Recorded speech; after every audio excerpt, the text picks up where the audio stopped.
Good morning and welcome to the Interstate Cemetery Board. It's our December meeting, last of the year, and also the division is having its holiday party right after this, so we've got some extra staff around, and some of you have done your job, not me. Got a nice holiday tie on, a couple holiday ties. But, despite my lack of protocol, let's call the meeting to order, and we have the minutes of the previous meeting to review. Did you want to do that? Oh, yes, I'm sorry. Let's introduce ourselves. We're being recorded, although we're not live. I'm Mark Patterson. I'm representing Secretary Rosanna Rosado, Department of State. I'm Jill Faber. I'm representing Attorney General Barbara Underwood. Paul Ambrose, representing Commissioner Howard Zucker of the Department of Health. Louis Polishuk, Division Director. Chester Butkowitz, Assistant Director, Division of Cemeteries. Mike Steelman, Senior Investigator, Division of Cemeteries. Brendan Stanton, Investigator, Division of Cemeteries. Len Green, Investigator, Division of Cemeteries. David Jacobson, Secretary, Division of Cemeteries. Holly Huffman, Investigator for the Division of Cemeteries. Karen DeYoung, Senior Accountant, Buffalo, Division of Cemeteries. Tony Melillo, Counsel to the Cemetery Board and Division. Great. Oh, thanks y'all for coming. And we want to look at the minutes that were distributed. I had no changes. But I don't have the eagle eye. What you got, Paul? I have just one minor editorial change that I will give to the division. Good. My goals in life. Get through with no changes. It'll Great. happen. That's okay. Progress towards the goal. So, I'll make a motion to accept the minutes as modified by Paul's small typographical error or grammatical error. He's taking out one word for the record. All right. A second. Thank you for not disappointing. Great. All in favor? Aye. Great. We have updates from our council about legislation. Yep. There's some things happening. Yes. So two bills made it out of the two chambers and were presented to the governor. One was signed. We've announced this one before. It was actually signed in October. The bill that prohibits construction of a mauso or columbarium unless it also offers interment, either on its own property or through another cemetery that it has a relationship with. So that was signed in October. And then just this Friday, the governor vetoed the other bill that was presented to him. This would have dealt with abandonment, had certain notice requirements. It had a requirement for receivership and gave towns the ability to come back 25 years later for a second application for abandonment funds. So that was vetoed. As far as other bills, there have been no movement. I expect that'll change in January. I have a hypothetical question. On the first bill that you referred to, if the cemetery has two locations and in one location they plan to only have a mausoleum with no interments, is that okay because they have another location with a cemetery or with interments? Yes. If the cemetery that owns the mauso also has burial grounds Elsewhere? that does not matter. Well, that Separate complies. site? We might have some hesitation. This only applies to new cemeteries. It does That's not true. apply to existing cemeteries. And I certainly, from the division's perspective, would be reluctant to recommend approval of any cemetery that's located in multiple towns because abandonment becomes complicated if it gets to that. If you had one site in one, I'm not saying we would never do it, I'm just saying it would be a factor to consider. If you had a crematory on one side of town and a cemetery on the other side of town, it's all one corporation. I don't see how this would prohibit that. Right. It said in the cemetery on the memo that you sent, in the letter that you sent, so it implied in physical cemetery. I didn't know if that meant by the cemetery, or for the cemetery, by the cemetery, if the cemetery Right. had multiple locations. Yeah. The word in probably is not the right word. Okay. Or All by. right. Just trying But as to Louis be points clear. out, it is for new mausoleums or We, in fact, doesn't affect have- existing. We in fact have one cemetery that would be currently one very successful establishment that would be prohibited by this definition, Fresh Pond Crematory in Queens, has a crematory and columbarium, but does not offer full body in-ground burial. You couldn't start Fresh Pond Crematory, U.S. Cremation, U.S. Columbarium, whatever it's called. It has several different names right now, if you wanted to. But since they already exist, they're unaffected. And that's it. That's all I have to report. Great, Tony, thank you. Louis, do you have a division report? Yeah, I have a lot of things. Hold on. But I need the agenda. Okay, number one. The board, what we've been spending most of the last 2 months on is, let me take a step back. The department uses a management improvement, process improvement technique called Lean. We have her title has changed a couple of times. We used to be office transformation, now it's something else, but we have a Lean officer who's sort of working with each of the divisions within the department to improve our processes. The one that we set our minds to this time was the board application process, which we think is not particularly efficient because cemeteries don't know what to submit to us when they need your approval for things, and we end up giving them guidance after the fact, and things take a really long. There's a lot of back and forth that's just unnecessary time for us and for them. We are developing application forms for all of the recurring types of applications that have to come before the board. We're well into that now. We actually have drafts of a couple of them already. And the goal is by the end of January to have forms for all of the major types of applications available to the public so that to speed up the board application process. They'll include both a form to fill out and a list of additional documents we need and some additional schedules that'll be part of the form that have to be filled out that we're currently creating ourselves. It'll make things faster for them because there'll be less delay, faster for us because we won't have to be retyping a lot of information submitted, and we'll be able to give you, I think, a pretty simple, clean recommendation on an application package. That's our big project for the Question, month. will those forms be fillable electronically, or do they have to be submitted in physical form? They will have to be, the answer may be yes to both. They will have to be submitted in physical form. We are exploring the possibility of having them be online fillable PDFs where you then print and submit. We do not right now envision having the capacity for electronic submission, but we might have them do your calculations for you as you type.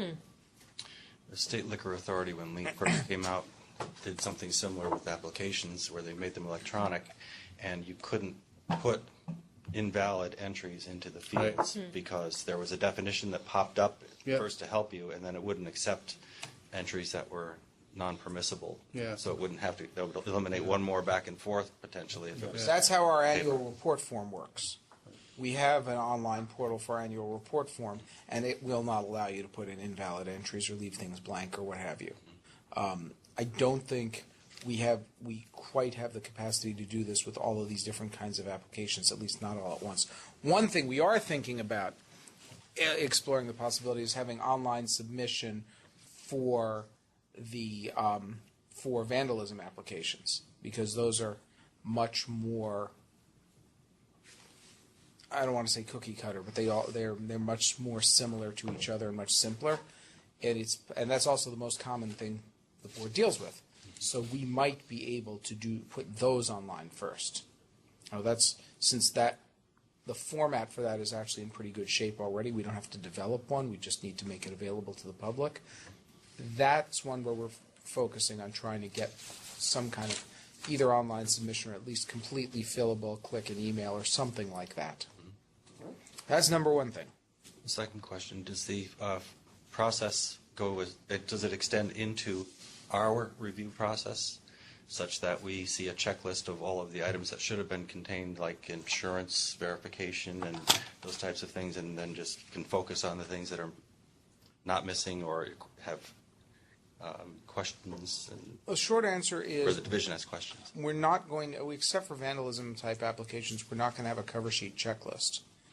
But the form itself will have a list of additional documents at the end. And if they're required, we're not going to send the thing for this type of application. We're not going to send it up to you unless we have them. There's a checklist, though, you're talking about for the people that are reviewing the form. There isn't going. Well, The form itself will contain its checklist. Yeah. It will have all the required questions, plus the additional documents that are required are going to be on the form itself. And we won't So see your them. theory is you won't Yeah. need a checklist. Right. But they won't, The form has, I think on the back page, a list of all the required supporting schedules for a particular type of application. So that list is there. It's part of the form. but there's no mechanism to submit those online as PDFs, to link them to the form, because you're not accepting that Neither as the an form electronic nor the submission. attachments are going to be submitted through a portal. They can be scanned and emailed to us. Right. Yeah, I think, well, It's a next step. We'll be yeah. exploring whether and to what extent we can do this. yeah. I think the fundamental thing is the lien process outlines out all of this, everything. What they need. And eliminates a certain number of things.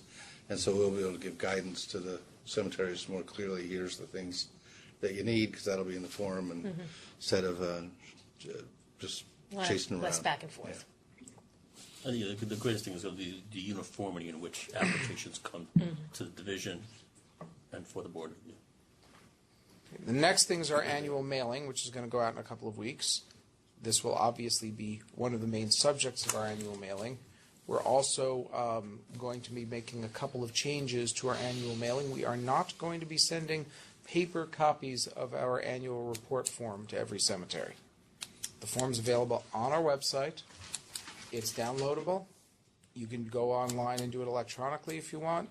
There is also currently a version that does calculations for you. If you want to do it on the website, then click print and scan it to us, if you don't want to use the online portal for whatever reason. But there's just no reason to be sending a big chunk of pieces of paper to people when we really rather they not be using paper. So we're going to do away with that. We will still be sending a paper copy of the vandalism and assessment form, which is their payments to us. And we will also be sending the trustee list of the previous year's trustees for them to mark up and correct as needed. There'll also be a bulletin accompanying it, which explains all of this. That's thing number 2. Thing number 3 is this thing that I just circulated, which is the board, in connection with the delegation of the authority to review reclamation applications. You guys had asked us to do, among other things, to do an inventory. I tried to get it on one page. I couldn't, and then I realized I'm printing two-sided anyway, so it didn't matter. Very close. So, I one of the things you'd asked for was a list of Thank you. delegated powers, like what powers, either by formal delegation or just by matter of practice, were things that we have been doing that the statute says the board is supposed to do. And so I came up with a list of these. Again, just really, I'm not going to go through it line by line. I'll give you a minute to read it. It's short enough. And if anybody has any questions, you can. Well, my goal would be for us to review it, and then Back to it. at some point, if there's any questions, we can talk about them either now or later. But at some point, then we would have a process where we periodically, annually, whatever, review the powers that were delegated, affirmed or changed them, and also establish appropriate reporting processes, so that if it's, assuming that it's delegated, we'll want the division to, again, periodically, annually, whatever it is, say, so many were granted, so many were denied, so many were whatever, so we can have that, the board fully informed on those things. So, Anytime there's an outright denial, none of these are things that would normally result in an outright denial, but I would think that anytime there was if we were to outright deny something that's been delegated to us in the first instance, I would think that the cemetery would have the ability, or should have the ability, to appeal, go over our heads to you guys. It's in the nature of these, it's rare that we're ever going to just deny something. If they ask, let's say it's a rate increase, and they ask for $3,000 for an interment, we're going to say $3,000 is not reasonably related to the charges. We'll give you $2,500. That's more likely. That's the kind of denial we're likely to hit. I should point out, and this is something Louis brought up when he was preparing this, is we have a regulation, 200.2, paragraph A, that says all applications required to be made to the cemetery board for orders or determinations, except approval of rate charges and approval of rates and charges, and authority to issue certificates of indebtedness shall be determined and orders made by the director in the first instance. Even though that regulation is there, that's not how the two entities have operated. Division has only taken control of those items that were specifically delegated to it. But there is, getting to Lewis's discussion about a process if they're denied, there is a process. The party aggrieved may file a protest with the cemetery board 30 days after the order of determination. So if a rate application is denied, there is a process in 200.2. Generally, by the way, although rates are not covered in that, a previous board did affirmatively. It was around 2002 or so. I don't. I know it was when it happened. Between roughly 02 and 04, there are actually minutes that reflect this. This is all like the board used to actually sit there and review calculations of rate increases. Y'all got out of this business about 15 years ago or so and gave it to us to do in the first instance. Is that a New York City y'all? Is that a New York City y'all? Absolutely. I thought it would be more intelligible than use. So but we don't typically have a rate that's just denied. We typically, if we don't like a rate, we typically negotiate with the cemetery and we agree to something that we and they can both live with. Great. But the other things, reclamations, is... There could be an outright denial. Yeah. Possible. I don't know that, I don't see it on here. Applications for net appreciation? That has never, other than the regulation you cited, that's never been delegated to us. I had a short list of things that I was going to ask be added to this list, but I decided not to do that with this. I figured it was best for you to digest what we were already doing. Net appreciation, and there are a couple of other minor functions that we don't typically do, but that we ought to be. I think that was really the main one that I was going to ask that you add to the list, but not asking for that now because I want you to weigh in on this. Okay, my assumption is even if it's, I think, first of all, some of these we can find records of the delegation, some we can't quite find the records of the delegation. Right. And some of them are just, there's like review of annual reports. I don't think, no matter what the statute says, I don't think anybody in 1949 thought that 3 members of the cemetery board would be reading annual reports. Yeah, but just the same, whether it's, even if it was officially delegated, excuse me, the current board, good practice would be to at least periodically affirm that, and then there's a better record over time of what's been delegated and what hasn't been, and if we want to change it, we can change it, and if we want to say give us a report every month, then we'll say that, and if we want to say annually, and maybe it's just in writing, again, that's a conversation we can have, so. Since we've just gotten it, I don't know unless you have any I particular. think it's a good idea because membership changes. Yeah, Right. And maybe that's when you to affirm refresh, it, but. Yeah. But I would say annually is probably a benchmark. So do you have any questions about this? No, and then, as Lou said, when other functions come up that you think should be, officially designated, you can bring those and we discuss that. I would ask the board to take a look, and then at the next meeting, somebody should write this down because we keep forgetting things that we at the next meeting.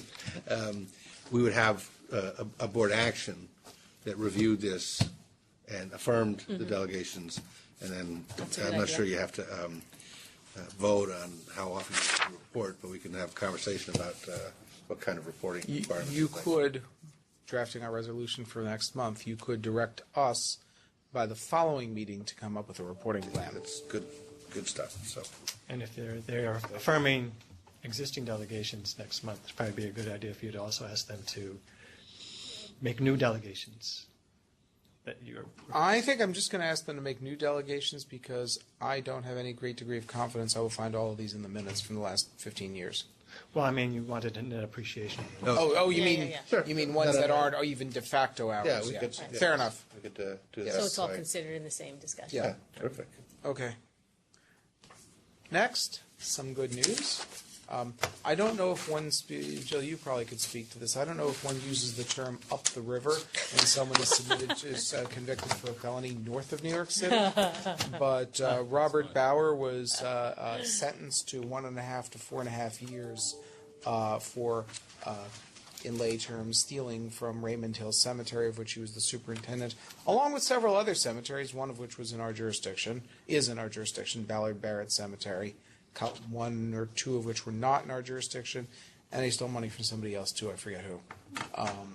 There's also a restitution order of I think it's $196,000 if I remember right, of which $150,000 is to Raymond Hill and just under $10,000 is to Ballard Barrett. This is the guy who was essentially running, as far as we can tell, was running his excavating, landscaping, etc. business using the cemetery's assets. My favorite factoid from this is that he purchased enough road salt for the cemetery, for Raymond Hill Cemetery, to clear a one-lane road from Raymond Hill Cemetery to Georgia. We've got a certain amount of suspect on how that was calculated. Yeah, the DA had actually wanted a much longer sentence, but we're all very glad that this is more than a year, and he's going up the river, and this is. So the moral of the story is don't steal from the cemetery. We will eventually catch you. You will get convicted. You will do time. Well, Who's administering the restitution? So is that the division or is that? No. Not us. It would be between the DA and the court and the cemetery. The Raymond Hill Cemetery, at least, has the president is local I believe he's a town court judge. Okay. And they have some pretty sophisticated people running it now. I don't know whether he has anything Yeah. by way of assets, but I think they're on the ball there. Well, if nothing else, They'll pay in just salt, all exactly. salt, yeah. The last is just you guys denied Beverly Hills' application at your last meeting, subject to subsequent issuance of a written decision. Just reporting for those of you out there in YouTube land that written decision went out by letter dated November 26th. great. That's all I got.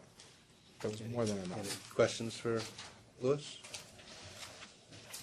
I would just say the lien process was they bit off a lot. I mean, so it's a big deal. It's a number of processes, really. The board application is a number of processes. So, and they're working hard, and it requires, I think, staying focused and not getting dragged into the ordinary course of business. So, with some help, they're doing some good work there. Oh, I do have one other thing to report. All right. Well, We so had much for that. thought, as of our last meeting, that we had hired a senior accountant for our Buffalo position. Oh. The candidate elected not to start. And our waiver expired the day before she elected not to start, so we could not go to a second preference candidate. So we are going to have to restart the process. We are looking at several more months before we have an accountant in Buffalo. All right. Okay. Any other questions for Louis? Another accountant in Buffalo. Sorry, Karen. You're there. Fortunately, she's there. All right, Chet, you're going to talk about vandalism, abandonment, monument repair, or removal fund? Yes. For the fiscal year ending March 31st, 2019, vandalism fees collected totaled $104,592. Appropriations totaled $939,000. Applications granted totaled $1,472,383, and applications pending, yet to be completed and reviewed by the division, are $1,665,214. Chet, does the pending number include the three that are coming up today? Yes, only after they're approved. Should they be approved today, they will come off. And Of the applications approved so far this fiscal year, 38 were for restoration of monumentation totaling $1,123,714, and 2 applications for abandonment to a municipality or another cemetery under our jurisdiction, total $348,669. Okay. Has there ever been a discussion about identifying a limit on the amount that can be requested within one fiscal year by a cemetery? Or is it? I think that has come up occasionally because it's kind of difficult to anticipate in any particular year what the applications coming before the division and the board would amount to. But I think any application that's legitimate for vandalism or hazardous monumentation would be considered. So that's my understanding.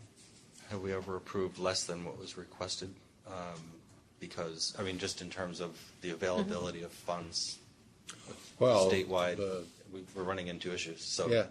asking whether or not Sort there should of. be a limit. Sort of. In June. Backdoor way of asking. In June, we approved a bunch of applications, at least one of which we bifurcated into safety issues and other issues. I forget if it was 1 or 2, but we had at least one abandonment in New Windsor where we put off everything other than the safety issue because we did not anticipate having money to pay the rest of it. But that wasn't a denial, that was That just a That's a- tabling of. To answer your question, I don't recall the board ever denying any element of an application, much less an entire application, because of availability of funds or inavailability of funds. Any denial has always been based on the merits. What they've done is they've pushed off payment till the next fiscal year when they've had to. Your other point about putting limits, that's something I think the board should and division should consider, especially with regard to abandonment funds. Yeah. We're seeing significantly larger numbers than we used to see for abandonments.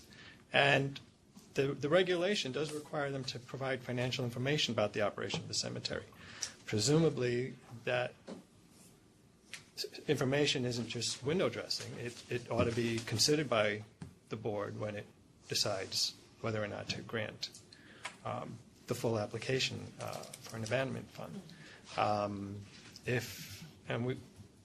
There are situations where an abandoned cemetery is making money for the town. And why not consider that?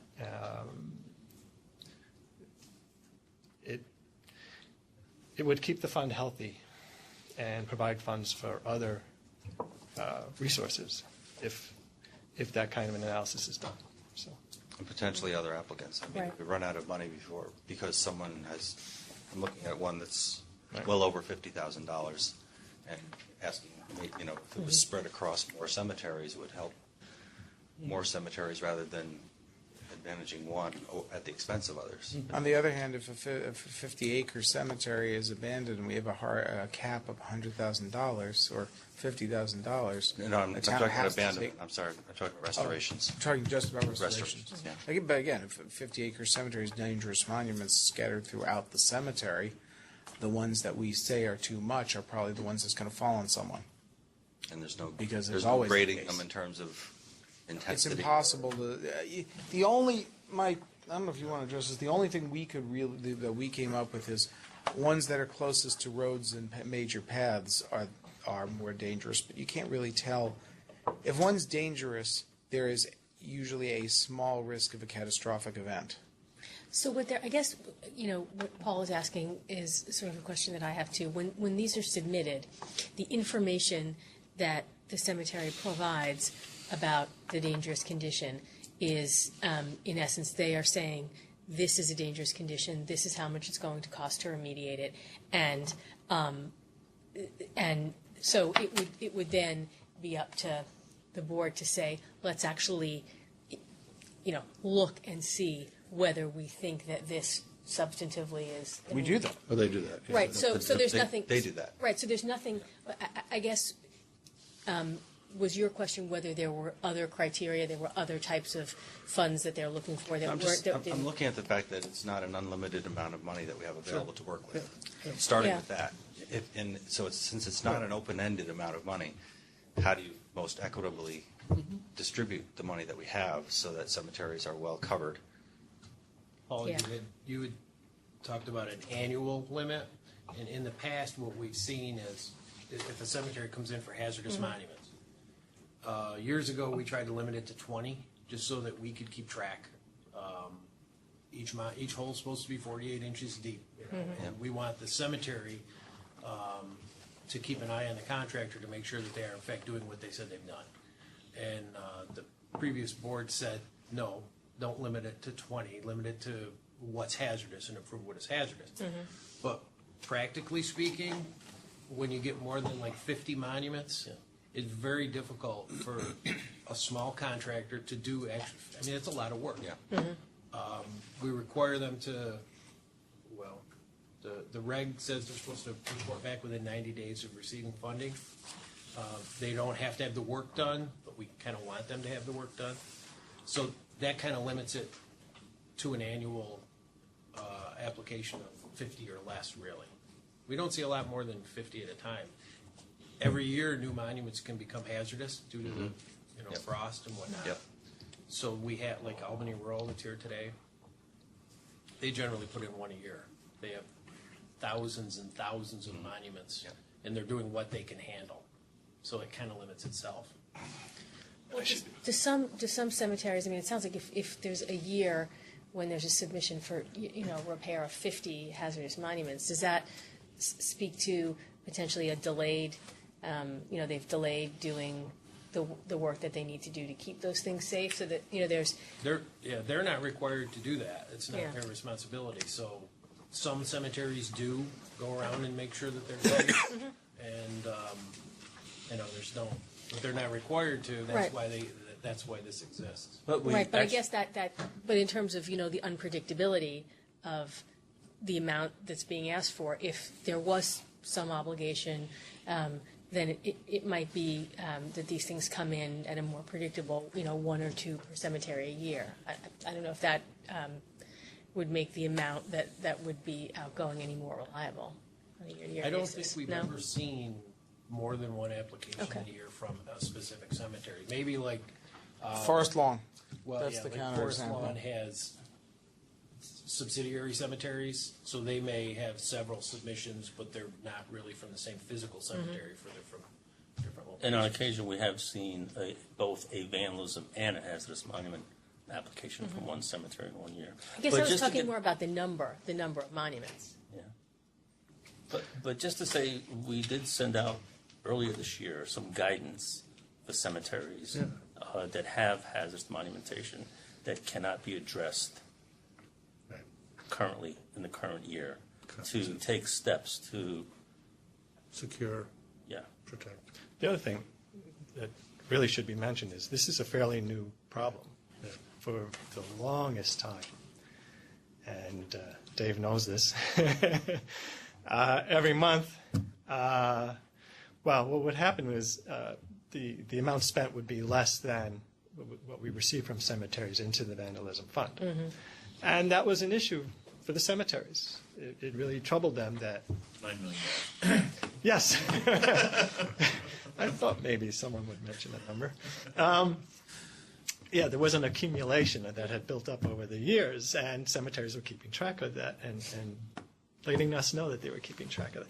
That changed. It changed within a few years ago, and I don't think we're going to go back to those days. So it's a new reality, and it's something the board really needs to come to. So are grips we with. in a situation now where we should be considering ways to separate the abandonment process or funding from the vandalism and restoration? Well, it has its own it has its own process, its own, each application in the regs has its own criteria that, But the money is coming from the same pool. Right. That's, that's the issue I'm Right. trying to get They at. added abandonment to the vandalism fund. yeah, that, I don't see, that's statutory. I don't see that changing. Unless the statute is changed. And in fact, Right. it's interesting, the statute actually says, directs that the board distribute funds equally between the three categories, Oh, unless the Goodness. board decides otherwise. Which we have decided otherwise in every single year. Right. By default. Yeah, but because there was always enough money to pay all legitimate claims, so why hamper but we're in a yourselves? new reality now, right? Yeah, so that also is something to consider. Well, and you said that they do submit, in conjunction with the abandonment request, you do see financial documentation, so it might be, you mentioned looking into that more carefully, because even though it's coming out of the same fund, And that's the only Yeah. application that requires financial information. Well, that- Vandalism and dangerous, they don't require 'Cause financial it's the information. safety So there's a reason for that, right? yeah. We're seeing more and more town abandonment applications. That's something that is changing, and more cemeteries are being turned over to town. I think in years to come, we're gonna be seeing a lot more of these applications, and they tend to be large. More large than your average vandalism or even hazardous, because they're coming in for new mowers, they're coming in Yeah. for fences, they're coming in for road repair, monument repair, and it adds up. So we're seeing, applications of $50,000 average on these abandonment, and it's becoming more frequent. I've got 2 or 3 sitting on my desk right now. I'm waiting on more information, and I think that, every year we're going to see more and more of these. And there could be large cemeteries potentially that would require more money than this fund could accommodate. Yeah.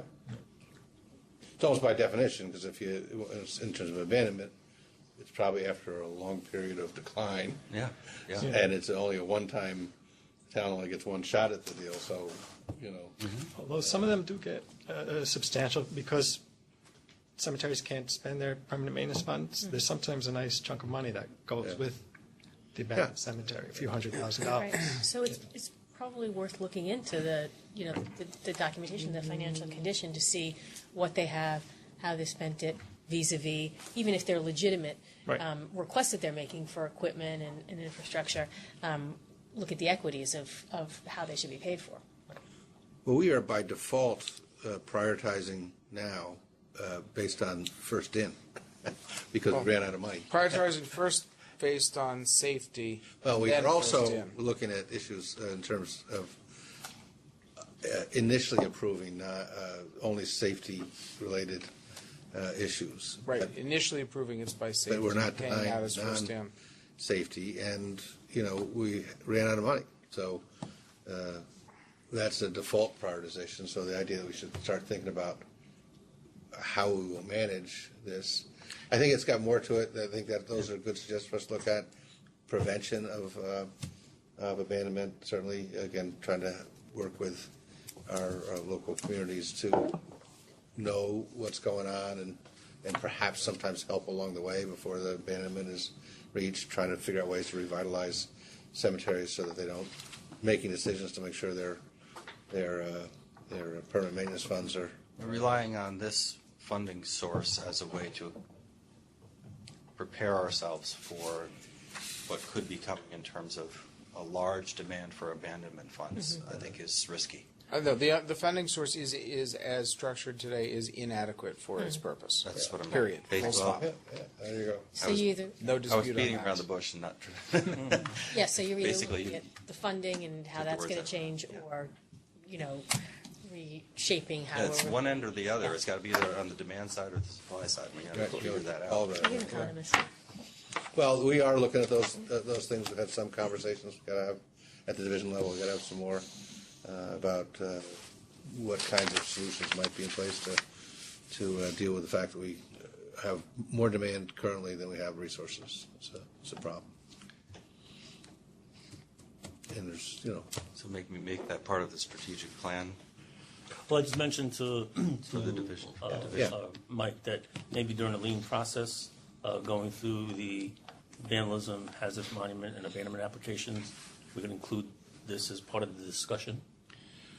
You can, yeah, the division, we need to, work at the division level to see what we are recommending from a variety of levels, budget and controls, features. One more piece of information, and it might be useful if they're going to rethink the process, is abandonments are the least time sensitive.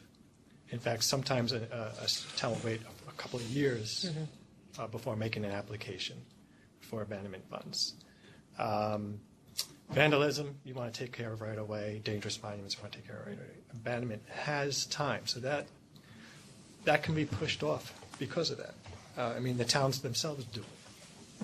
So I'm not saying push off, like, just to financially assess how much you can pay towards abandonment.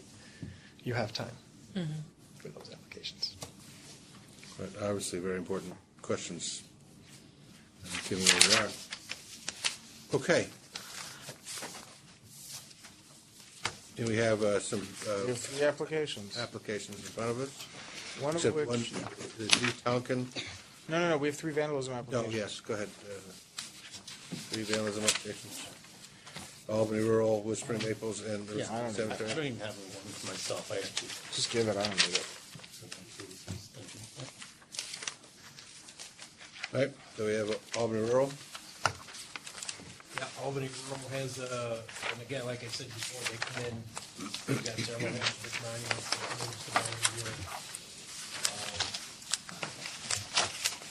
They've limited it to 50 monuments. Basically, just hazardous monuments that are prepared. They did submit proof, or we have proof from, that their previous grants have been used properly and work's been completed, and this is just part of their ongoing application. And that's for 57,996, and then we'll take them all together, or at least we'll see through, so the division recommends approval, right? Recommends approval. All right, and Whispering Maples, Whispering Maples is the abandonment of Plattsburgh.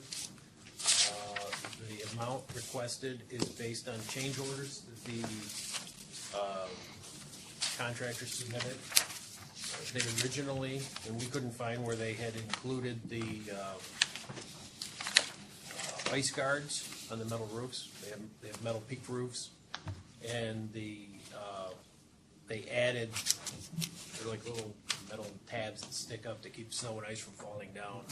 They added those in front of the on the eaves where there's entryway, where vehicles are driving under and people are walking into the entrance to keep the snow and ice from falling on people as they enter. brilliant.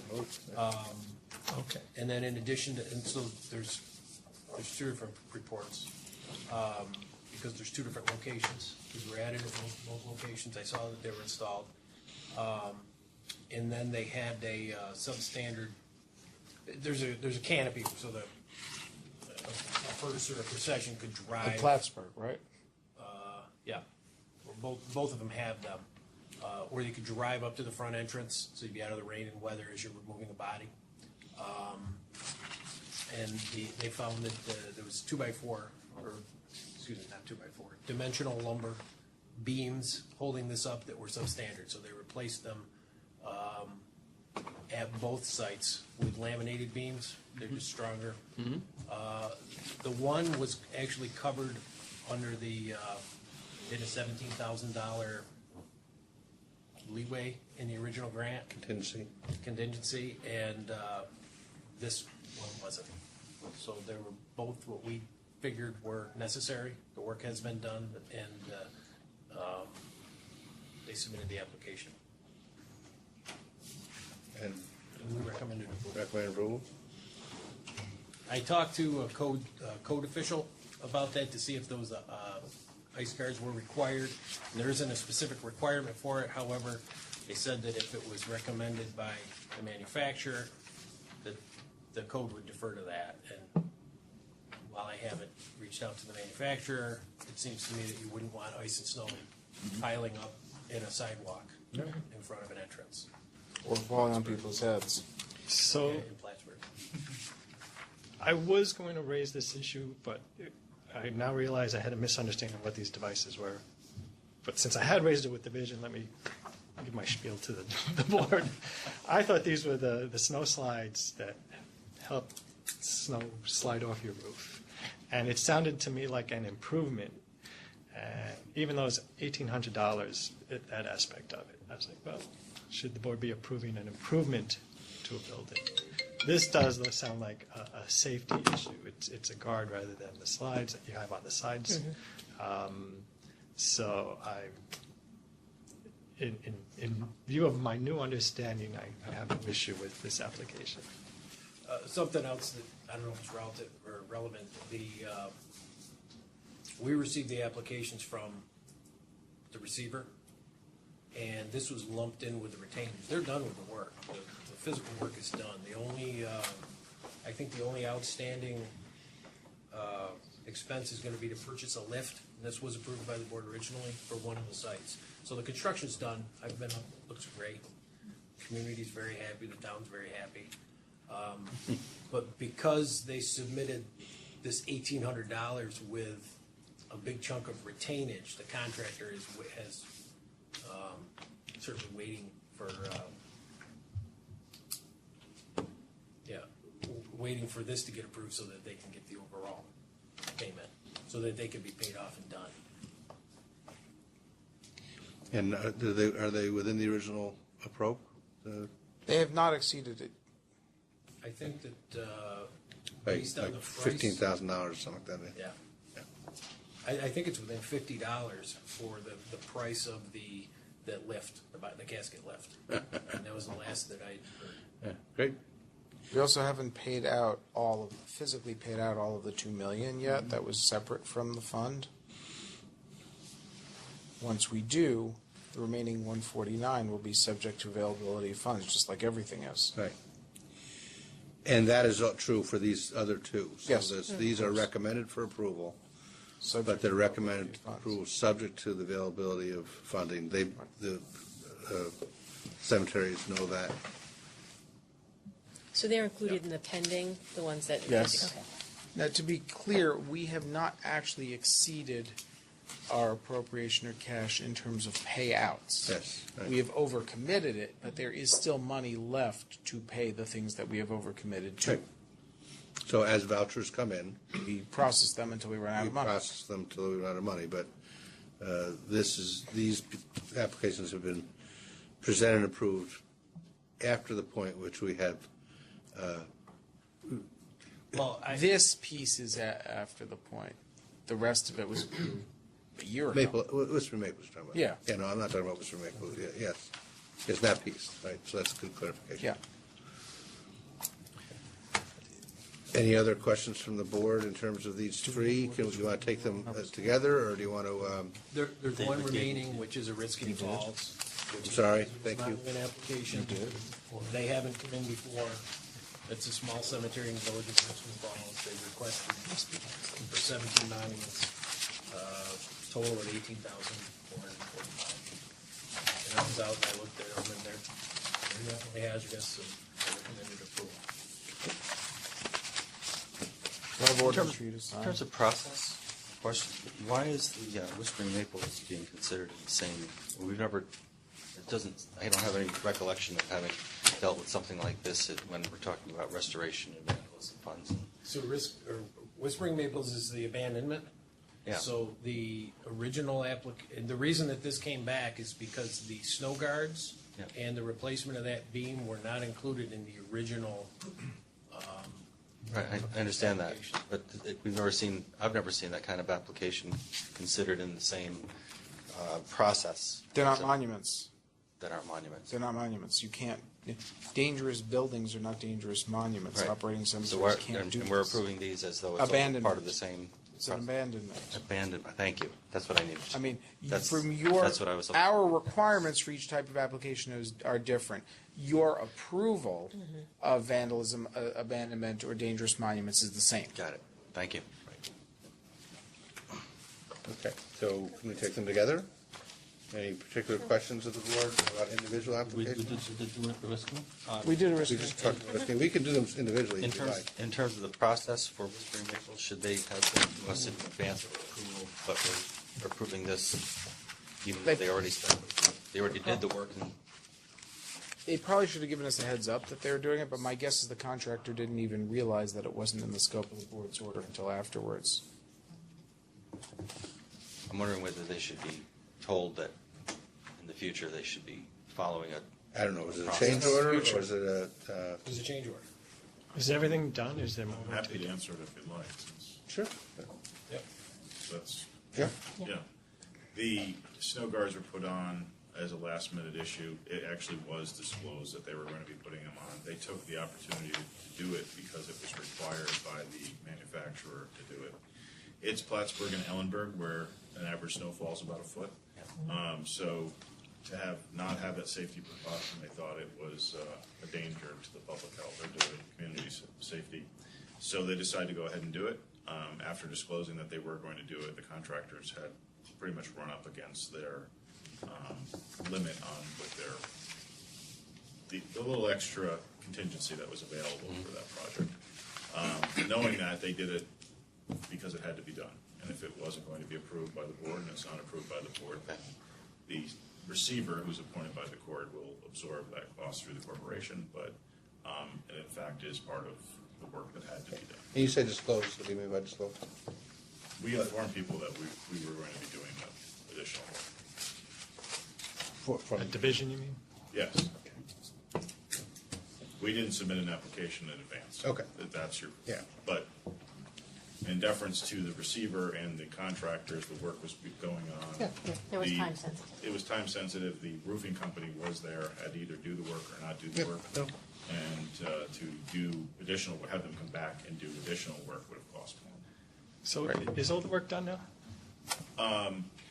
Yes, there are some issues that fall under the warranties for the project that we're still addressing. They've done like Minor things. they've done a punch list and made sure that. They have, in fact, Mike has been up to see it. I have been up to see it, which created an even larger punch list after I was there. But I have to tell you, it does look, it looks very good. And, Really good to hear. You know, I think the hope is to close out the project as soon as possible. And the receivership, is The there? receivership is going to be extended past December 31st because the project is not completed for payments because all of these payments have not been processed. So the receiver is not comfortable turning over the corporation to the town until those bills are paid. So that's going to require waiting until you've gotten whatever funds. Yes. Okay. And the way it was explained to me is the punch list will not be acted upon until well, not the punch list, but the warranty information, or the warranty issues won't be acted upon until the retainage is paid.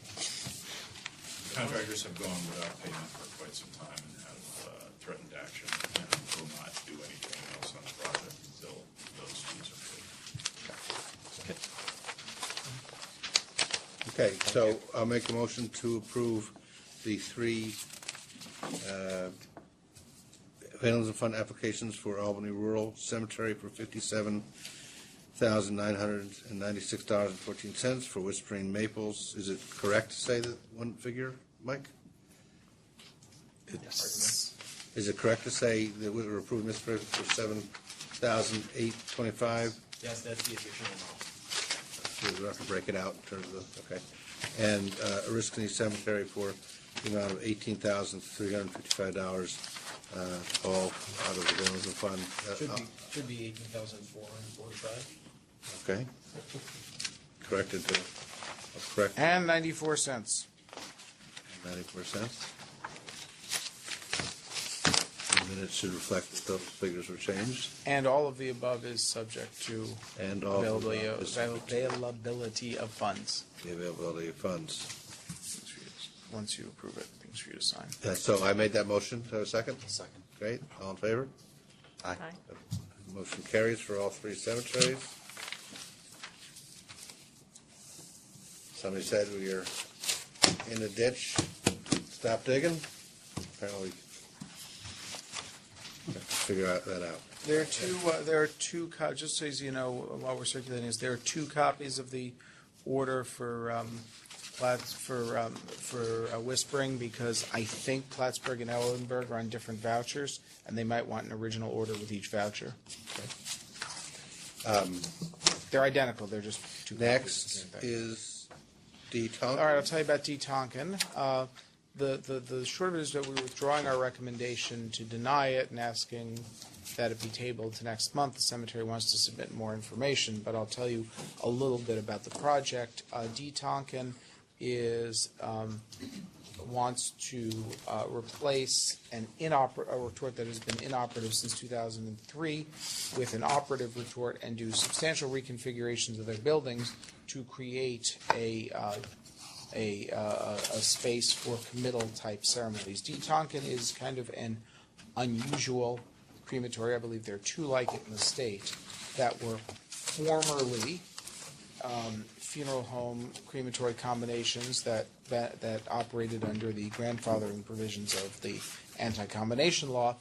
The funeral directors, there is now, the original funeral directors are out of the picture, but there are no funeral directors on the board of the crematory. It is not affiliated with a funeral entity as of right now. It is kind of a freestanding crematory. There's another one like that, Long Island Cremation in Suffolk County, where there used to be a connection with the funeral home. The funeral home is long gone, and the place is just operating as a complete standalone crematory. We also, just to make the record complete, we have 2 crematories that have a connection to an out-of-state vault company that does not, as far as we can tell, do any funeral, is not, as far as we can tell, funeral entity.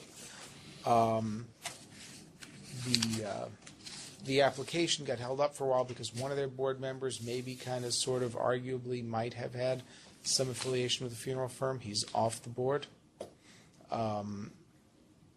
They want to make, we basically, on reviewing the application, once we resolved that issue, concluded that the cost savings to the crematory in putting in an operational retort to replace the one they hadn't been using, which would have come through cheaper utility costs, wouldn't be repaid for over 3 decades, and just didn't make sense in light of their operations. Now they're down from 2,000 cases in 2014 to 768 in 2017.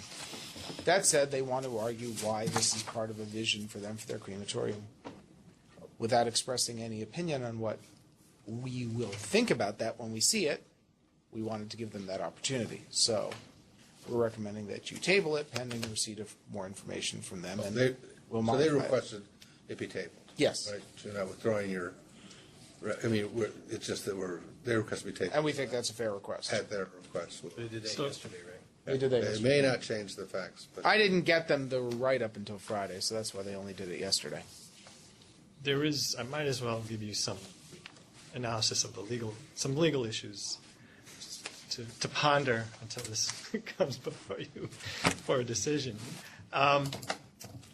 They were grandfathered in under the anti-combination law, which meant that they did not have to comply with the requirements of the anti-combination law that funeral homes and cemeteries shall not mix.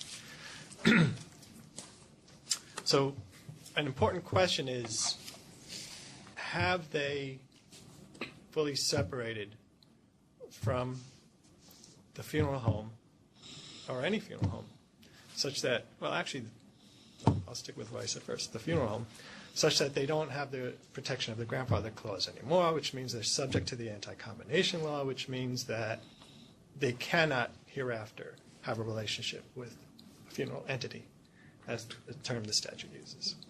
That's a preliminary question, because if they are still grandfathered, this board has previously put limits on what a grandfathered crematory can do. It can't move, it can't expand, and if it changes ownership, if the funeral entity changes ownership, it loses the protection.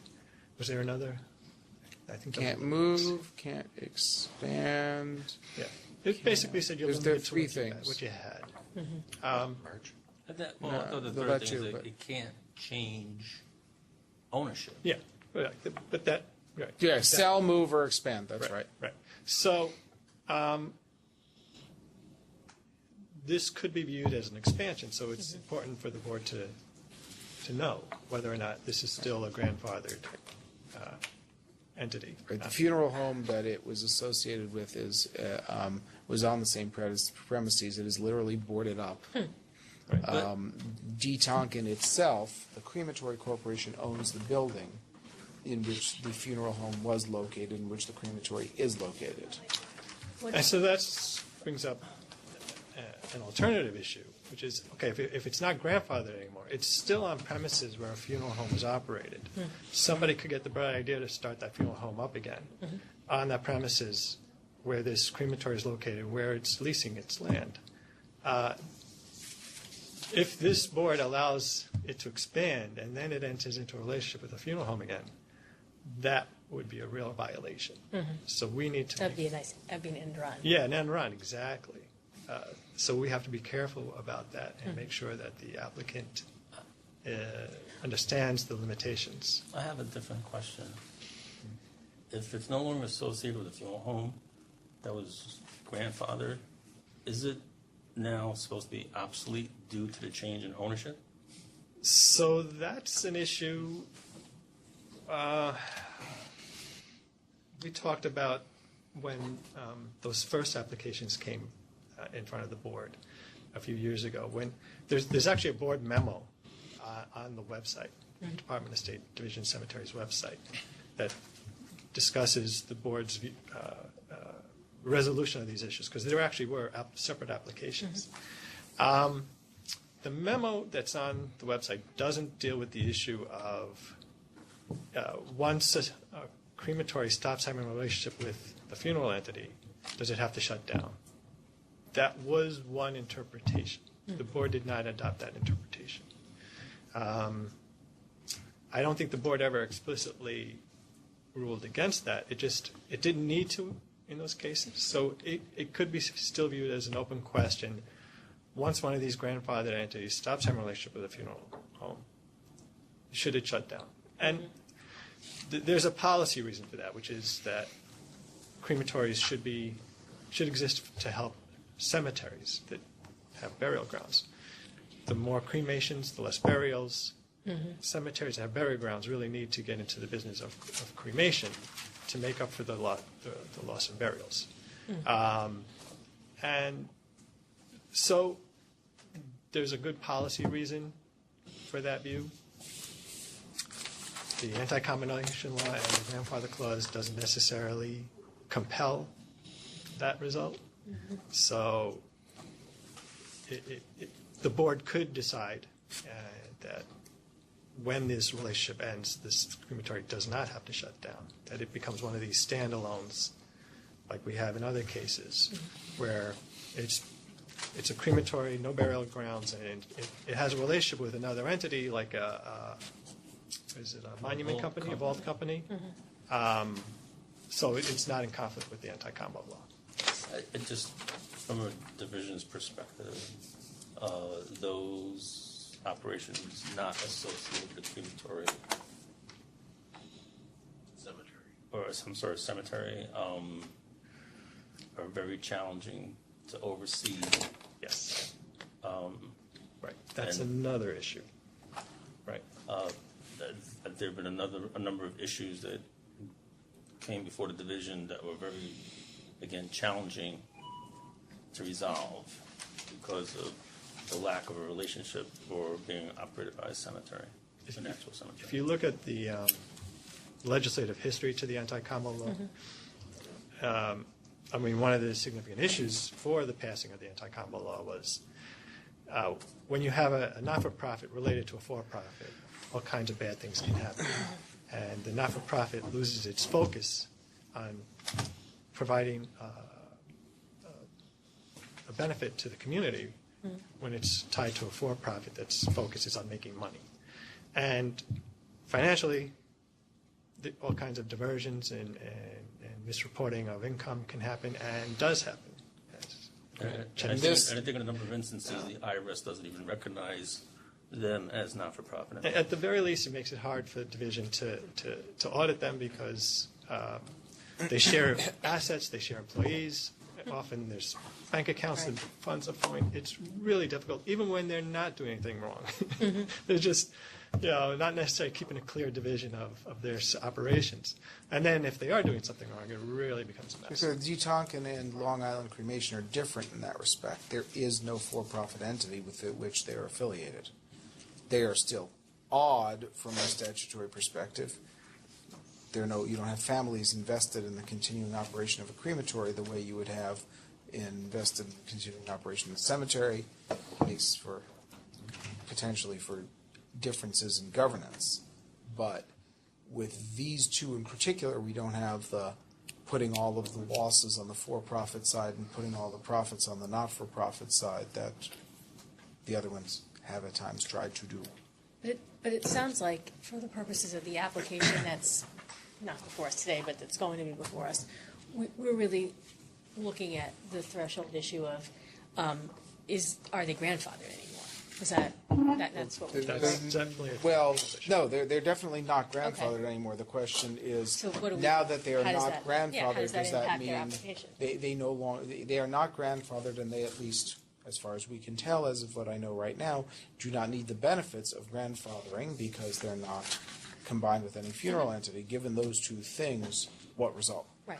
So it's not that they aren't grandfathered anymore. Well, they aren't grandfathered anymore, but what happens when they're not grandfathered but not connected to any funeral entity? Great. So we'll see if they bring that back up next month. And we have an application from Pine Lawn Memorial Park. Yep. Suffolk County. Yep. So they have Pine Lawn may be, I don't know if it's the largest by, it may be the largest, it may be the wealthiest cemetery in the state. It's got to be up there in both categories. They have, it's mostly laid out, as the name suggests, as a memorial park, meaning no upright markers. There are some upright sections. There are also some mausoleums. This is a section, a new section they're seeking to develop that has lawn crypts, which is sort of a, best way to describe it is it's kind of a built-in vault type thing. You're putting a casket into a pre-installed outer casing that will hold it in place. From an investigative perspective, the issues with lawn crypts are typically to make sure that they don't mess up the drainage of the cemetery. They have a much smaller lawn crypt project in the same area that you guys approved last year, so the engineering calculations and all that are more or less the same. They just, they now want to do a big lawn crypt installation. They seem to have demand for it. They're going to make money on it. Generally speaking, we think it's a good idea.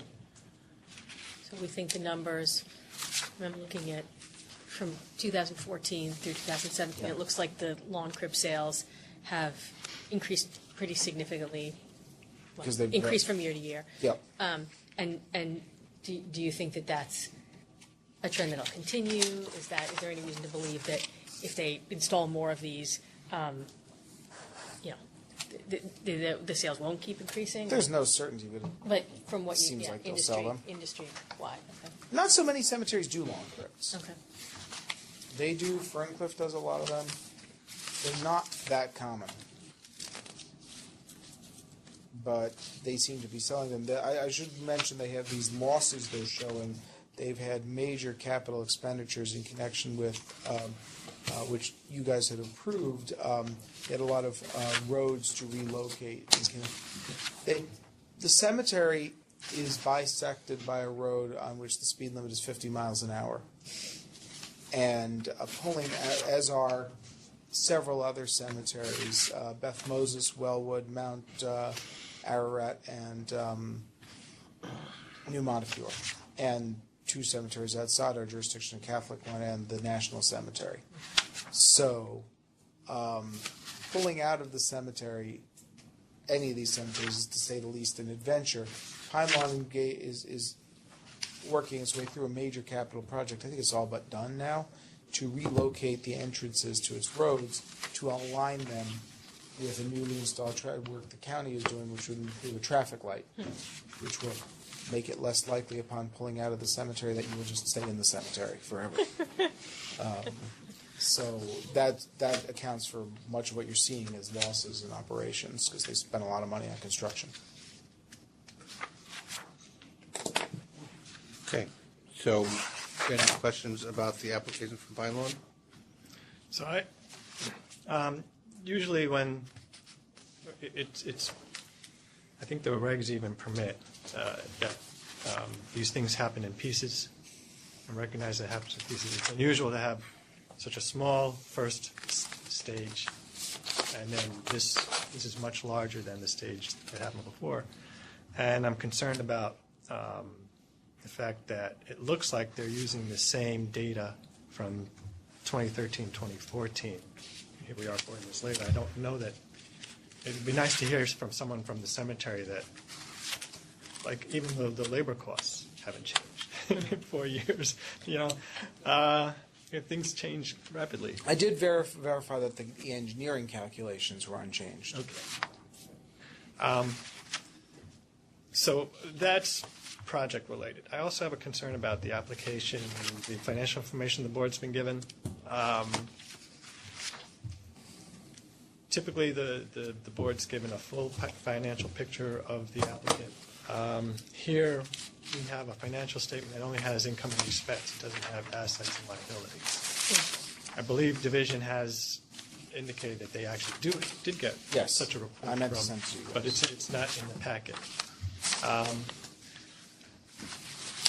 I've looked at it. I still have concerns about what information they disclose. They have certificates of indebtedness. The Locke family has controlled the cemetery, I think, since inception, through those certificates of indebtedness. And according to the financial information you do have, the payment on those certificates is subject to a court order, which I'm not familiar with, and I know none of you are familiar with. So there's a lot of financial information that I think should be in front of the board that isn't.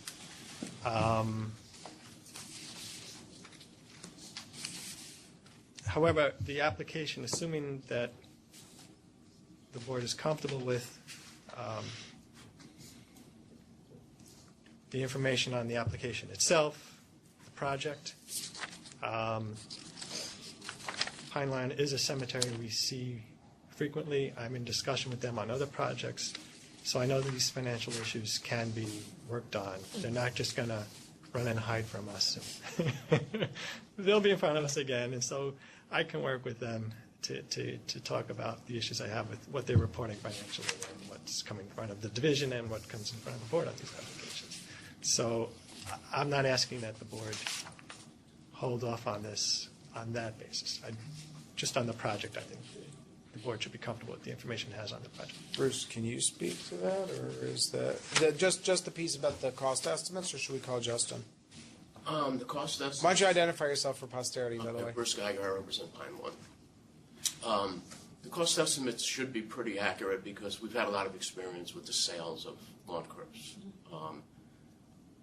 The first project was smaller because we were not locating them all in one spot. So we don't, bare the land that the lawn crypts in, install them, and then cover them up. They were areas where we had to do different spots, so it was a small. One of which adjoins this big project. Right, correct. All are in the same general area, but one is right next to where all this is going. We find them to be very popular as far as sales are concerned. We turn them over pretty quickly. We're running out of inventory, which is why we're doing this project. And then, of course, when you do a project of scale like this, you're minimizing your cost. We think that the project will take place over about a 2-year period before it's done. So the payments out of the general fund, there's no loan here, there's no PM loan or anything like that. Payments out of the general fund will be over the course of time. And then I think the estimates were just several years before we would start running out of inventory in that spot too. So we anticipate sales.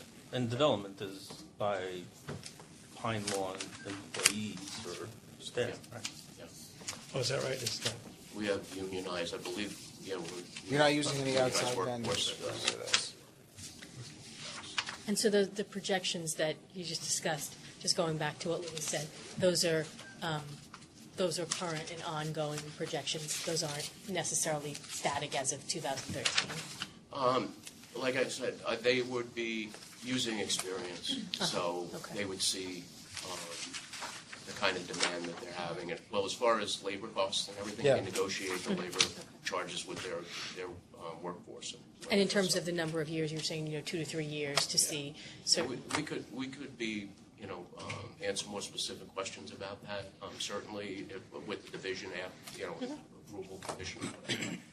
But we have, on the other question of the financial information, we've been supplying the division with all the information they've asked us for. So I think it's just a matter of understanding that, we're looking at this, they're looking at the same things that we're looking at.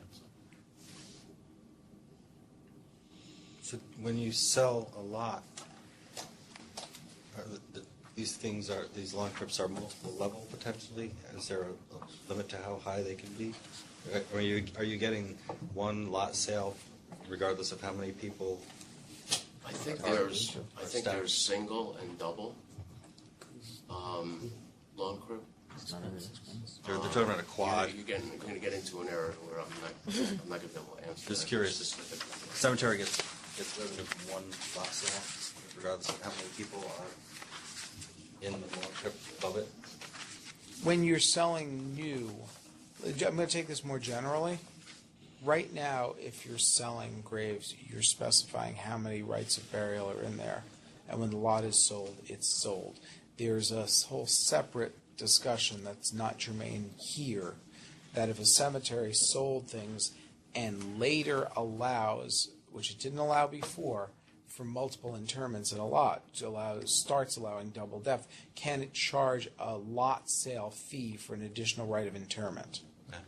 But that's not this case. When you're going with a new thing, we want them to specify how many, whether these are for one person or 2 or 3 deep. Yeah.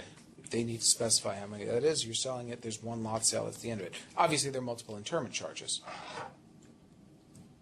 I would look at it like a mausoleum. I mean, think of Yeah. them as crypt spaces, Yeah. just buried under the sod. Right. And the reason, the lawn crypt is for stability. If you have a whole area that has lawn crypts, you don't have a lot of ground movement. You don't have a lot of collapsing. It's very sandy soil down on Long Island, so you kind of need that structure in order to make sure that your land stays stable. That's why their cemetery benefits from having that kind of clientele that wants that kind of lawn crypt grave. So the burial area is more uniform, easier to maintain? Yeah, and then we have flat markers, as I said. All the graves have flat markers. The maintenance of the cemetery is a little easier. We don't have standing monuments. Is there a limit on the number, on the height of these lawn crypts? It's probably Are they There's no height. They're Are they double underground. depth or triple depth? They're underground? they're They're underground. They're underground. Oh, I thought No, Yeah, no, that's something else. No, they're what is the above ground? That's just a Oh wait, mausoleum. no. There's a word for that. If it's not an what I actual was- mausoleum, Modular, yeah. What are those called? There's a word for it. modular mausoleums. It'll come to Because me. I'm seeing some. Those things that are look like those mini. It looks like a miniature version of a community mausoleum, where it's a freestanding thing with essentially 2 drawers for Yeah, crypts. yeah. Yeah, that's not this. I forget what that's called. I'm just totally I drawing was a under the blank. impression this was. No. Okay. No, this thank is you. Townhouse, this is in the condominium. ground. Yeah, I wondered if there was a limit on height for these, and how many people, how high these can be stacked. Nobody ever goes more than 3 deep. And what they do is they go into an area and excavate everything away. A lot of times we'll see them where they have, let's say, shallow rock. Maybe there's only, 4 feet of topsoil or dirt before you hit a rock. They'll excavate that all away, go in and put, gravel base down, and then set these Yeah. concrete units in stacked on top of each other, spaced out perfectly with drainage and all, and then they just backfill it. It's established a grid. Right. So when they're done, it's grass. It just looks like a cemetery. Okay. However, they've done all of this work beforehand. as opposed to individually going in, locating a grave, digging a hole, placing A vault. a vault in. And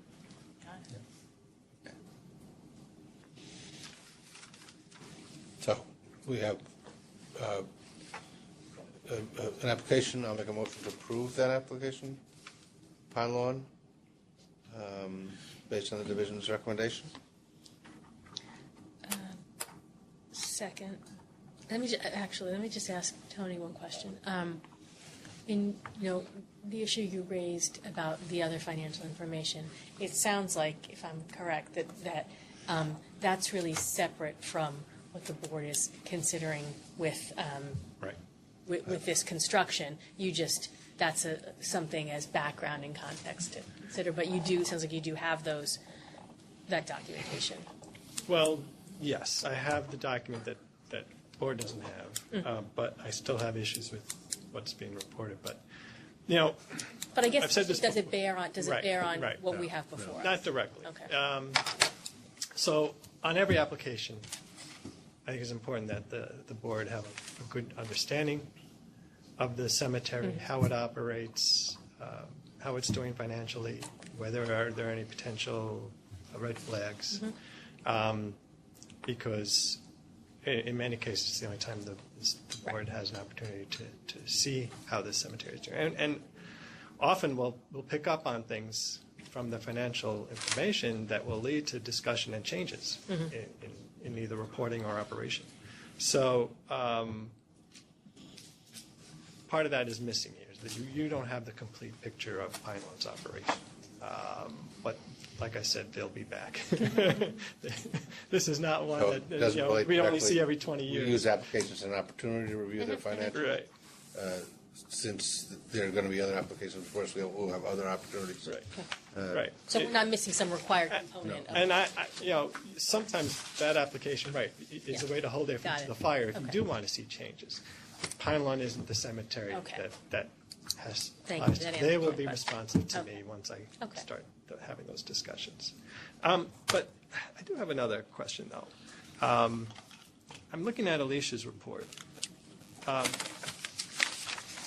And she gives an analysis of how they've done 14, 15, 16, 17.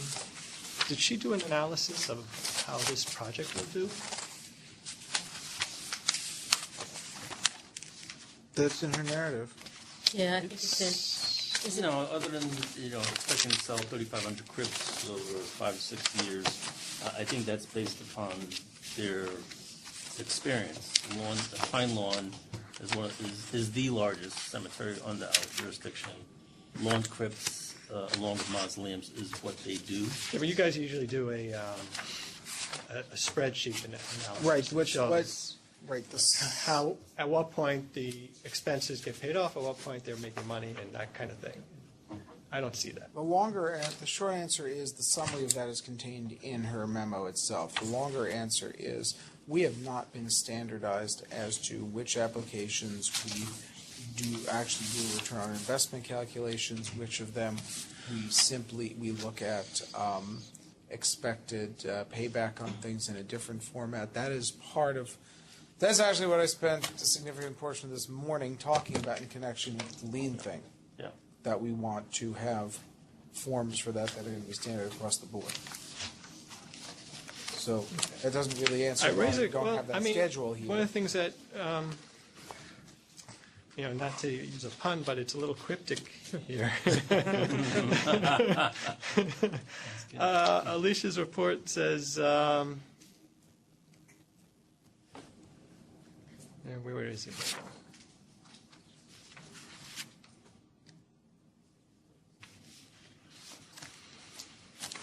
She talks about the sale of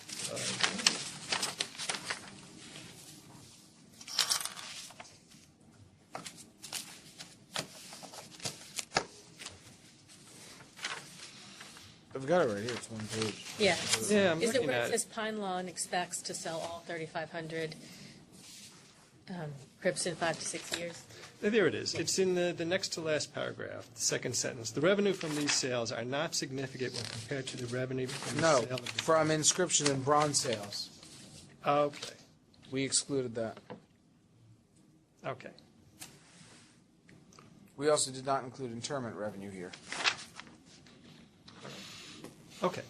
I misunderstood that second sentence. All right, good. Okay, so, still seconding? Seconding. All in favor? Aye. Aye. Motion carries. I think I'm informed we will have an executive session. item. Very brief. Very brief, but is there any other comments, public comment, anything? Yeah? I have some, but I'm going to go anybody else's too. No, it's on my goal in life, to make sure you have a chance. Just David Fleming from the New York State Association of Cemeteries, just a couple of quick items. Interesting discussion at the beginning about all the computerized documents and fillable forms. That's great for roughly 25% of cemeteries that are supervised by the division. Many of the smaller cemeteries, octogenarians, I guess, would make up the largest segment of board members, and their ability to utilize the computer for some of them is extremely limited. I know from the association's perspective, we get calls all the time where they can't even fill out our membership application. We're doing it for them over the phone. So, and I know the division, to their credit, helps many very small operations around the state actually be in compliance because of the work that they have to do. So I applaud the efforts. Just remind you to keep in mind that there are many organizations that are struggling, that are having a hard time keeping up with new requirements. The discussion on the abandoned cemetery vandalism fund is a great one. The association firmly supports what was inferred from the meeting, which is the fund is completely broken. Mr. Breen talked about the increase in applications. We're seeing that every day. I travel around the state talking to municipalities. Municipalities are reaching out to me every week about impending abandonments. It is becoming a real problem. And that, at the height of, as Mr. Molo discussed, at the height of the fund, we had a roughly $9 million surplus, which was swept away. The funds never recovered from that financial gimmick. And while the state has supplemented increases in the funds over the years, it has never been sufficient to meet the needs, and that is because it is a growing need and it will continue to grow. The fund cannot support itself the way it currently is structured, and it has to be completely evaluated. I think that is something that the governor's office and legislature is going to have to deal with. The last couple of years have been a real example for us of how big these applications are, and frankly, they're going to continue. You're not going to be able to slow them down. There is a statutory impact for municipalities who have to take over these cemeteries. Mm-hmm. While there are some cemeteries who are turned over to municipalities and have decent PM funds, that's the exception and not the rule. As a town supervisor, I took over a cemetery with $14 in their account. So, and I took over another one. Spend it wisely. Yes, with zero. And that's, so what you're doing is taking a municipality that has never operated a cemetery before and suddenly is in the cemetery business. They really need any assistance they can to reduce the fiscal impacts on local taxpayers. We got you fixed up with that cemetery though, didn't we, Dave? What's that? We got you fixed up with that cemetery. We abandoned that fund for that one. Absolutely. Looking good now. You're selling lots even, right? We're selling lots, so it does make a difference. It doesn't quite cover the mowing lawn, but we're close. But we're creative, and that's a great example. So there's this is Brainerd Rural that the board approved probably back in 2008. It was a disaster. We were forced to take it over because there was one board member left who could no longer physically mow the cemetery. We took it over, completely redid the cemetery based on an abandonment application. While we were doing the construction, we had people stopping by asking if they could buy graves. And it made a huge difference, and I think it's extremely important. We're honoring the folks that are buried there. We're also honoring our commitment to the community. So, really not to take up too much time, but that is it. There is a structural problem that is not going to be solved by deciding which applications can be put before budget and fiscal to get approved in the current year. I will use an example is that NISAC requested and was not supported in an additional request for funds for this current fiscal year. We asked that the fund be increased to $2.5 million, which based on where we are right now seems like it would have been a reasonable amount. In the realm of the budget, doesn't seem like it would be that much money, but clearly there is a problem. And to conclude, and I apologize for taking up so much time. No, we're here to serve. Philip Tassi, who's the president of NISAC, has directed that I read the following statement. So with your understanding, I'll just read a couple of paragraphs that he's directed me to read to you. So all cemeteries in New York are nonprofit entities. Across New York, many cemeteries face significant pressure due to declining population, long-term diminished financial returns, unrestricted funds, and fewer people stepping up to serve on volunteer cemetery boards. While many cemeteries across the Empire State are well run and prepared to serve our communities for generations to come, many are also struggling. Without a plan, the potential abandonment of cemeteries is and will continue to be a building financial crisis for local governments across New York that are required to take them over when they are abandoned or run out of financial resources to continue their operations. The New York State Association of Cemeteries has worked with the Association of Towns and the leadership of Assemblyperson Jimmy Paulin and Senator Michael Ranzenhofer to create a reasonable approach to prevent cemetery abandonment and to grapple with this crisis. We thank them for their strong leadership in this effort. Unfortunately, this vehicle, A10515, was vetoed. The current lack of a reasonable plan in place to deal with this building financial crisis for localities could not come at a more dangerous time for cemetery stability. No statewide plan to prevent cemetery abandonment, coupled with the continuing failure to resolve state sales tax issues surrounding cemetery operations, will most likely lead to a financial impact all of us want to avoid.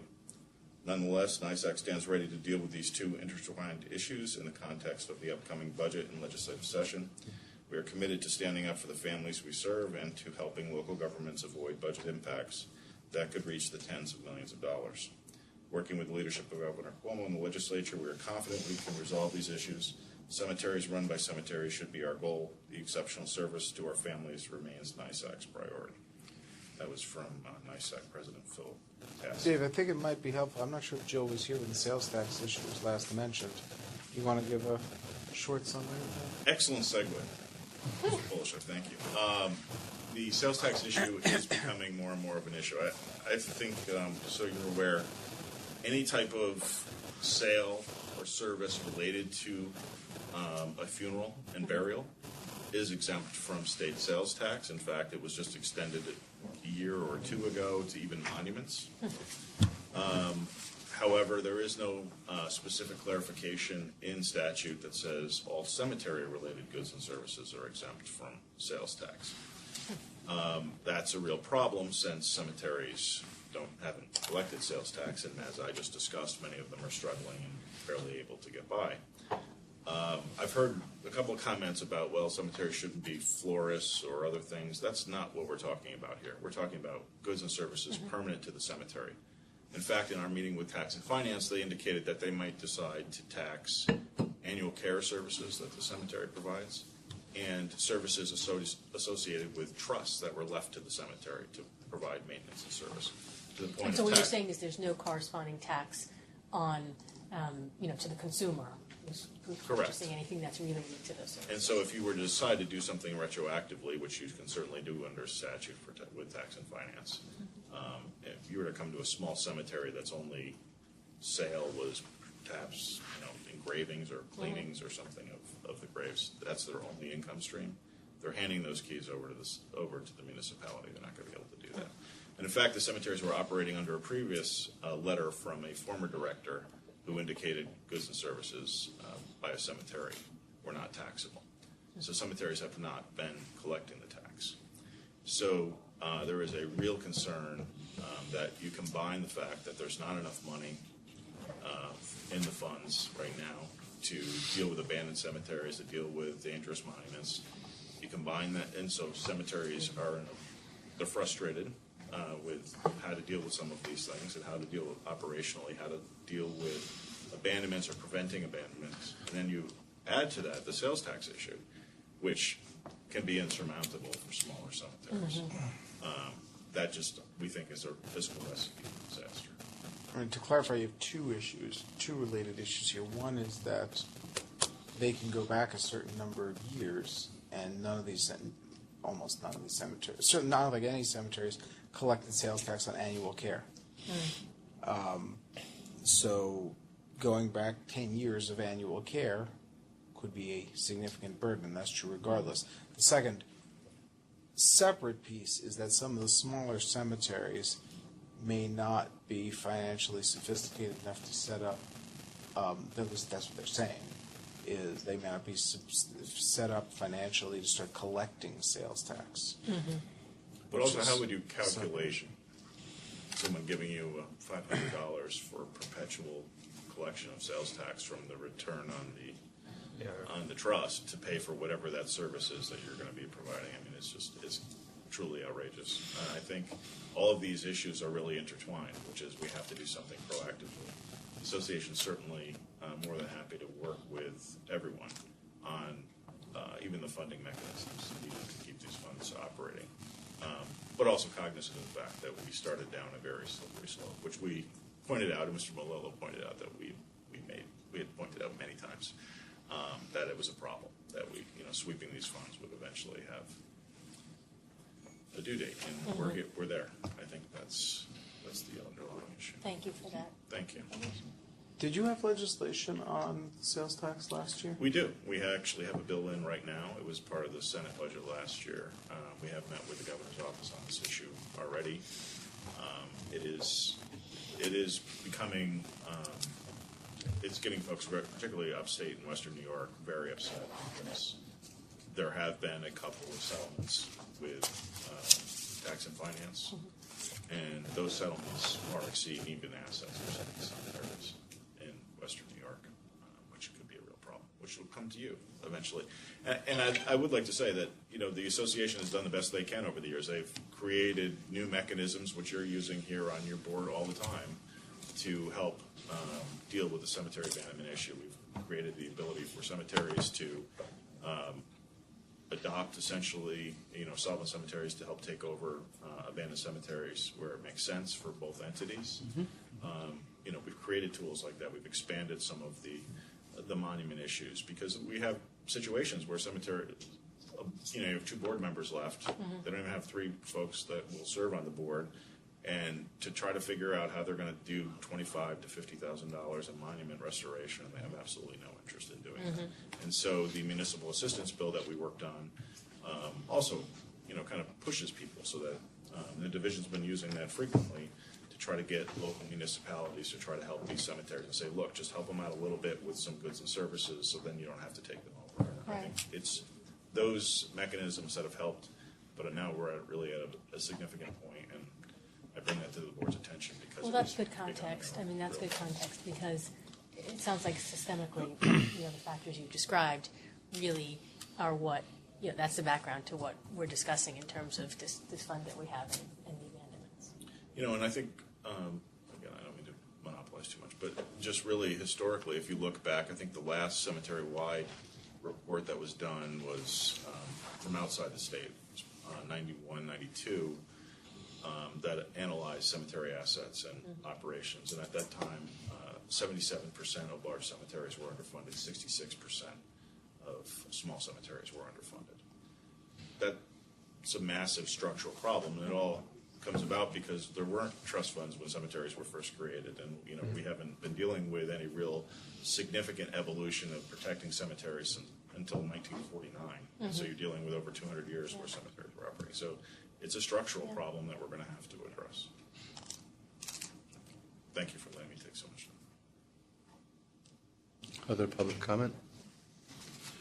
I think before we go to executive session, I'd like to take a moment. While there might be some dispute about the math of whether we're caught up or not, clearly we face an issue with our current fund in terms of its sufficiency to the demand. So that's the good news. May live in interesting times. I think since it's the end of the year, in my first year as chair, I'd like to take the moment to just acknowledge that we do have a lot of civic engagement, important civic engagement that is expressed in the volunteerism and the, sometimes non-volunteerism, but the work on cemeteries around the state. And it's, something that we appreciate as a board. I think we appreciate. We appreciate the towns that municipalities have had to step up. Again, the issue of honoring the people that have been interned before and providing services to the community is very important. Fabric of our community, so we appreciate the municipalities. And we appreciate the advocates, Dave and your group, who are help support talking about the issues, making sure that we're informed. We appreciate that, and I appreciate all the staff for your hard work as well. So on behalf of the board, I express my thanks and happy holidays to all of you. And I'll make a motion to go into executive session. Why don't we just mention the next meeting? You always do that to me. You're always right. So the next meeting is when? It is on January 8th. Well, tic-tac. This room, 10:30. Same bat time, same bat station? All right. So, again, thank you all, and can I get a motion to move to executive session?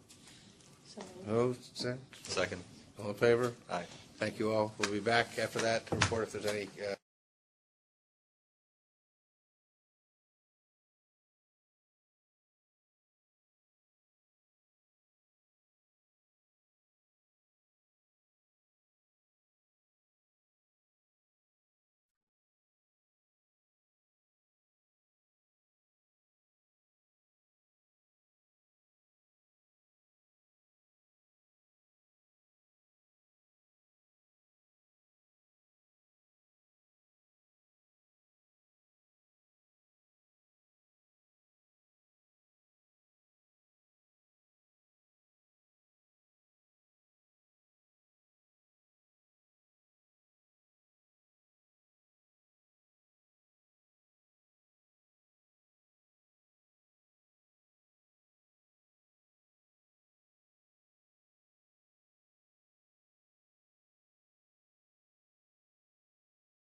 is back in public session. There was no action taken in the executive session that needs to be reported. So again, to everyone who's available, best wishes and happy holidays, and thank you for all your service. Motion to adjourn. Adjourn. Seconded.